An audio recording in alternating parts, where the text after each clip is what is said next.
ઉમરલાના બજારમાં 2007માં હથિયારની અણીએ થયેલી ધાડના ગંભીર ગુનામાં છેલ્લા 18 વર્ષથી નાસ્તો ફરતા આરોપીને ભરૂચ પેરોલ ફડલો સ્કોડે વડોદરા જિલ્લાના પાદરા ખાતેથી આ આંતરરાજ્ય ગેંગના રીઢા આરોપીને ઝડપી પાડી મોટી સફળતા મેળવી છે. ભરૂચ પેરોલ ફડલો સ્કોડ દ્વારા લાંબા સમયથી ફરાર ગુનેગારો અને જમ્પ આરોપીઓને ઝડપી પાડવા માટે વિશેષ ઝુંબેશ ચલાવવામાં આવી રહી છે. Police sub inspector R.S. ચાવડાના માર્ગદર્શન હેઠળ ટીમે આ કામગીરી કરી હતી.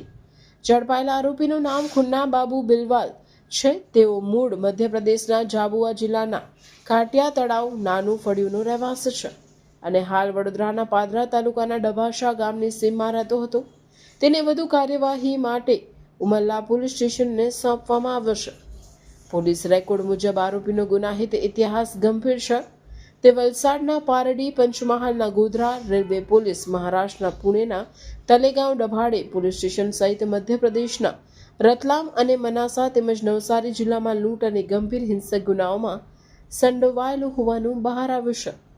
દાહોદ નજીક અનસ રેલવે સ્ટેશન પાસે લૂંટના ગુનામાં પણ તેની અગાઉ ધરપકડ થઈ ચૂકી છે.